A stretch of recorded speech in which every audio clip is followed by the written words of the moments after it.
Hey, hello. Welcome to Provoking Safety, the channel where we think, talk, and do safety with the intention of provoking safety at home and in the workplace.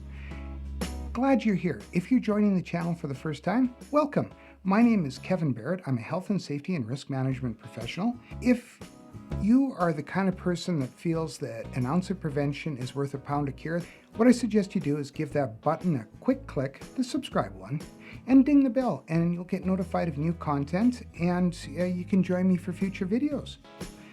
This series is about improving your safety culture. I've done a video already on what is a safety culture and answered that question. You can see it up here. But now what we want to talk about is measuring your safety culture, and more specifically, what to measure. In another video, I'm going to talk about how to measure, but right now, let's talk about what to measure. As a society, we measure stuff. It's what we do. Since the beginning of time, we've had a desire to measure stuff. You know, the span of time, the stuff we build, the stuff we eat, how far we go, how fast we go. Heck, we even are obsessed with measuring ourselves. But what do we do with things that we can't measure? You know, like a safety culture. We can't hold it. We can't say, our safety culture is this big. We can't do it. And why? Why would we want to even measure? Well, I'll give you 3 reasons why we measure stuff. First off, we want to know where we are. Second, we want to know where we want to be. And third, we need to know how to get there, so we need to map out a strategy of how we're going to get to where we want to be. That's why we measure stuff. So what we're going to do is we're going to look at what to measure in your safety culture, and we're going to do it starting right now. So stick with me. So what do we measure? As I've said, we're going to go over next video on how to measure stuff, but right now let's look at what we measure. And I'm going to give you 7 factors on things in your organization that are more than likely going to influence your safety culture. And I've heard lots. I've heard as many as 25, I've heard a dozen, I've even heard as little as 3. These are 7 that I recognize and have worked for me when I'm trying to adjust a safety culture. First off, number 1, point 1, safety has to be important to everyone. A general attitude of safety being important has to be present within the organization. What I mean is nothing should take precedence over safety. There either is or isn't a collective desire to work safely in every situation, regardless of time constraints, deadlines, personal stake, profit, efficiency. Nothing should take precedence over safety. Plain and simple. Is this present within your organization? Is this something that's evident through the actions of everyone? Or is it just something that's talked about at meetings and corporate retreats and get-togethers? In fact, safety should be something that's celebrated and not considered a necessary evil in the workplace. I've been present in lots of meetings where people will stand up and say, you know what, we got to do this for the safety thing, or our audit's coming up, so we got to do this. If there's a fire, you got to go out those doors and down the steps, and you know, you've heard it before. That sort of attitude. Is it there? Or is it better than that? Point 2, everyone within the organization has to feel and demonstrates they have a responsibility with health and safety. Safety is top down, bottom up, or bottom up, top down. Doesn't really matter. It's just what matters is everybody within the hierarchy of the organization, from the CEO all the way down to that person that might come and repair some machine once in a while.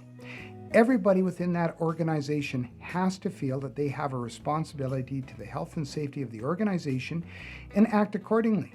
You know, doing what you're supposed to do regardless if people are watching or not. Not for the purpose of grandstanding or virtue signaling. And I'm going to tie this in with a point later on in the video. In fact, it's the last point, so just stick around. Stick around! Point 3, the blame game should not be present or considered as part of the safety process. Right from time immemorial, we've felt the need that we got to blame somebody. You know, one of the earliest recorded cases, Adam blamed Eve. Okay?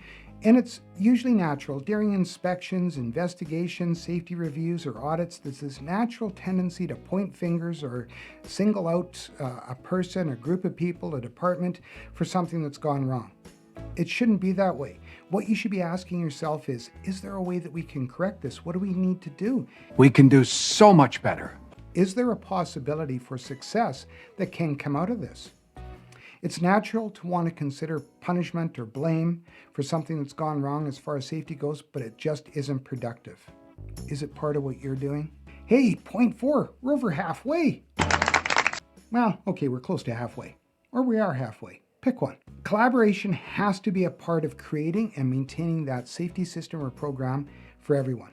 It shouldn't just be management creating the program or the components of the program, such as safe work procedures, handing it off to the people that are supposed to use it and saying, here, read this, do it, or else.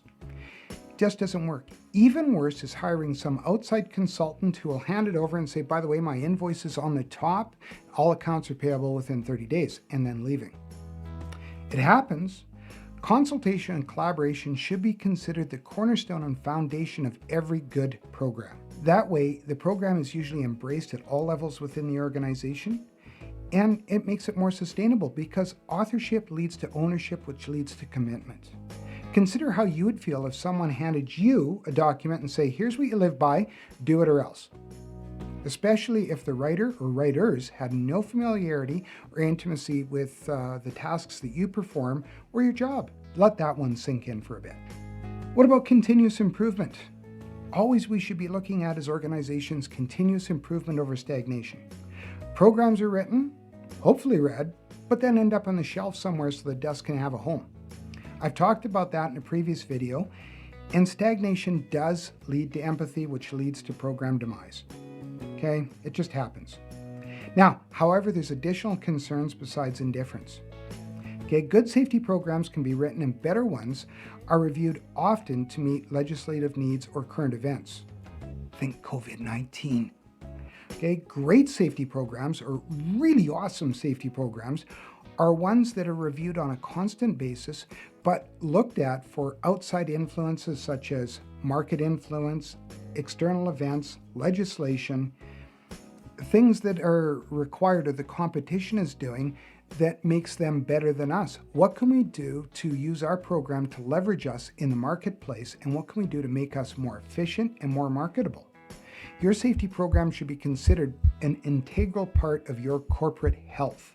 Are you reviewing your program? Are you reviewing it often? Are you looking at it as a way to leverage yourself and improve your market share because your safety is exemplary? Let that one soak for a bit. What about communication within the organization about safety? I'm not talking about lofty throne speeches or newsletters or email blasts or a publication going out. I'm talking about open sharing of safety processes.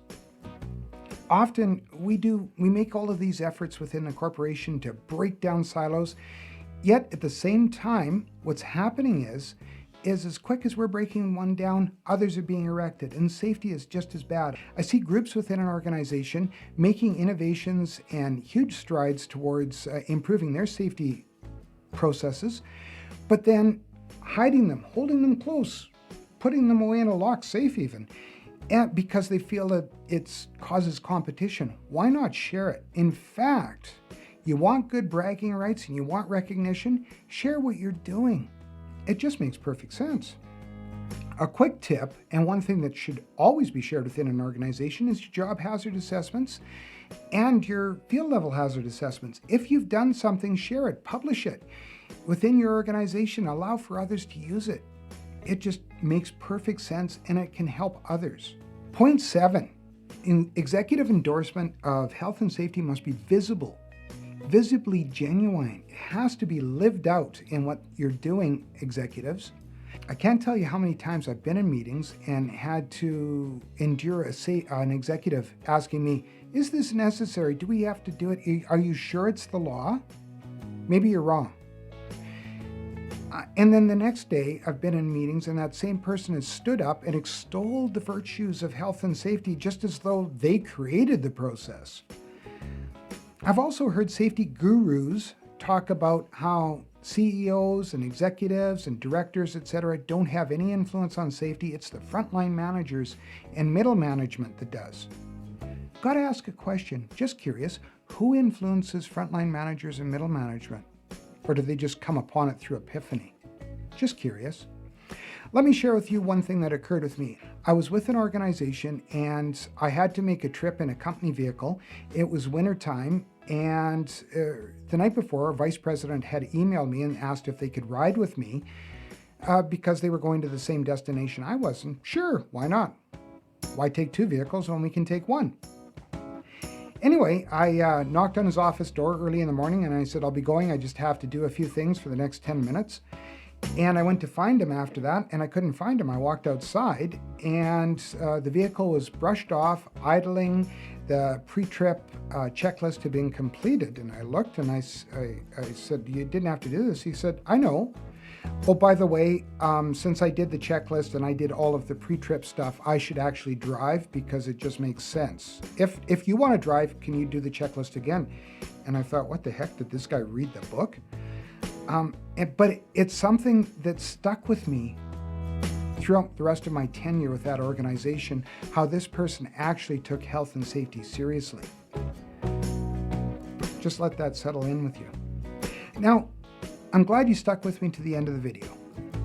Okay, as I said, if you like the content, do me a favor, click that like button. If you didn't, you can go ahead and hit the unlike button, but do me a favor, let me know why. If you haven't subscribed, click the subscribe button, ding the bell, and you'll get notified of new content. I look forward to the next video in this series where we're going to talk about how we measure these points. Until then, take care. Remember, think safety, talk safety, do safety with the intention of provoking safety at home and in the workplace. Take care. Bye for now.